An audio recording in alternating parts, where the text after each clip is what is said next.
As I walk through the valley of the shadow of death, I take a look at my life and realize there's nothing left. Cause I've been blasting and laughing so long that even my mama thinks that Hello, thank you for taking the time to watch this video. My name is Mr Durrant. I'm one of the youngest grandchildren of Mr James William Durrant, who was sadly murdered on October the 26th in 1988 in London. Since his murder, it seems to have been deleted from the public domain. As you can see, here are the newspaper clippings of the time that were available. There really is nothing else on the internet held on his murder.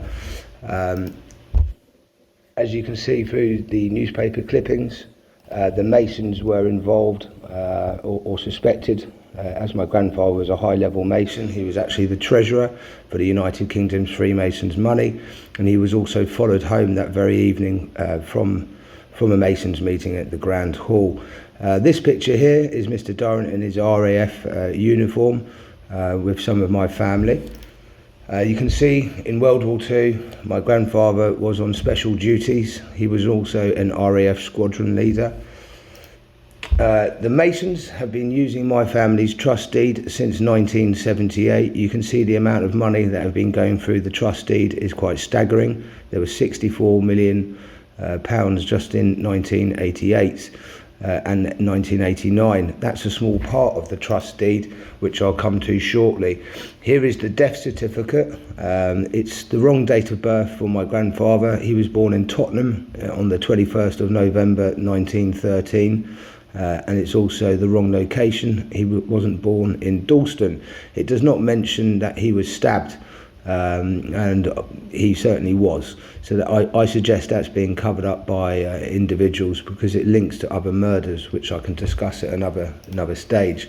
Here is some of the work that I have done. I've made many different international collaborations around the world.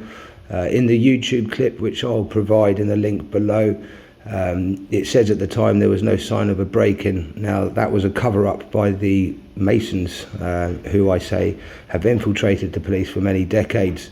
All of the people that investigated my grandfather's murder were Masons. Now, this is a missing document from my grandfather's safe. It was a $74 million transfer done on December the 31st, 1984. It was going over for the benefit of a certain family, which I won't mention now. That certain individual, or the head of that family, also benefits from my grandfather by different means, because the individuals that signed my grandfather's trust deed, which is unsigned by my lawyer grandfather, actually used to work for this individual who got the $74 million transfer. It's also shared with other people that knew my grandfather. And that's as you can see here at the very bottom of the document, it says that it's governed by English law.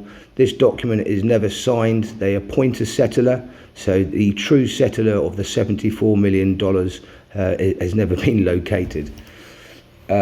Again, so I've managed to find these documents through collaborations with like-minded individuals around the world, and it comes from an American court case, this information.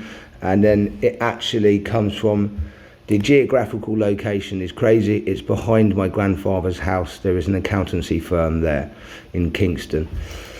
You can see here that the Masons have been using my family's trust deed, and the accounts that I showed you there were to do with the Masonic Boys and Girls School. There was also the hospital and other individuals. They also say here at any other time they can add a charity from time to time. In modern days, that just means money laundering.